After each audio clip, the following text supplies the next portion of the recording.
Hello, this is a review of the movie Texas Chainsaw.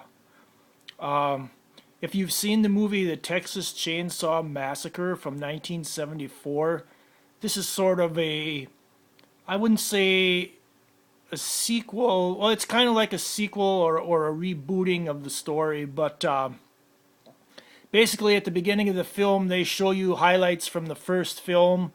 And if you haven't seen it, basically a bunch of young people stumble across a farmhouse in Texas, and there's basically a retard with a chainsaw who kills all of them. And his family used to work in a slaughterhouse, so they're kind of fucked up and they're kind of weird people. The movie opens after the first movie ends, and the local sheriff, he comes to arrest this retarded guy with the chainsaw, but his family doesn't want to give him up. But then they decide they're going to give him up, and then all of a sudden a bunch of local rednecks show up, and they basically have it in for this family anyway, and then they all have guns and everything, so they just shoot the hell out of this house where this family's in, and they kill most of them, and they burn the house down to the ground. One woman has a baby, and she apparently escapes the flames.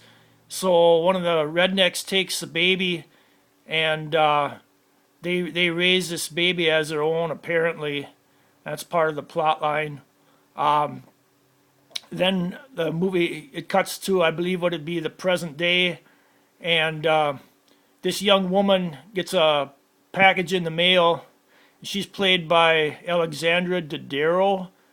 If you don't know who she is, she apparently is a new scream queen. She's featured in a lot of these slasher flicks, and she gets a thing in the mail, and it says that her grandmother has died and has left her some property.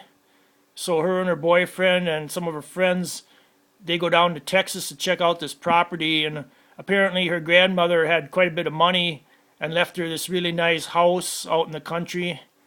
And basically they sort of check out this house, and apparently I don't know if I should tell you this or not, but not everyone was killed in the fire back in the end of the or the beginning of the film. And the guy with the chainsaw, who was called Leatherface in the original film, and he's called Jeb, I believe, in this film, he apparently is still alive. So if you want to see a guy running around with a chainsaw dispatching people, you're going to see that in this film.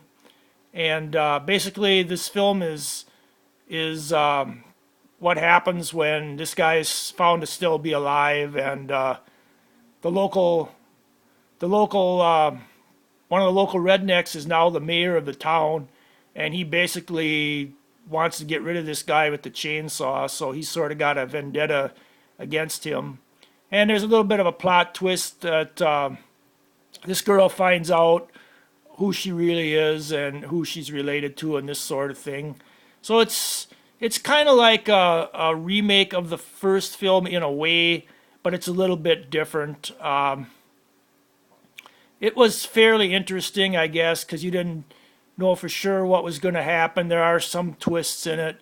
I know this movie hasn't been reviewed very well. Most people think it sucks, but if you like the genre of the maniac killer, or retard killer, or whatever you want to call them, it's still a pretty good movie. It's a pretty good depiction of small redneck towns and the type of attitudes that these people have.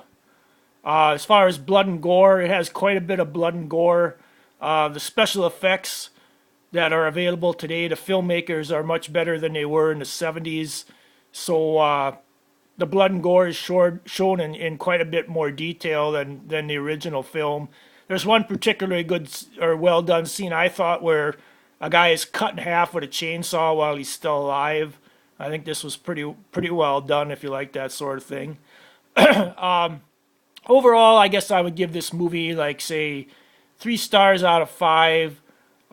If you like this kind of genre, and Alexandra Daddario is pretty nice to look at. She's a pretty hot young girl, has a big set of boobs on her. So if you like to see a young girl in peril and this kind of thing, or you know, people in peril from a maniac.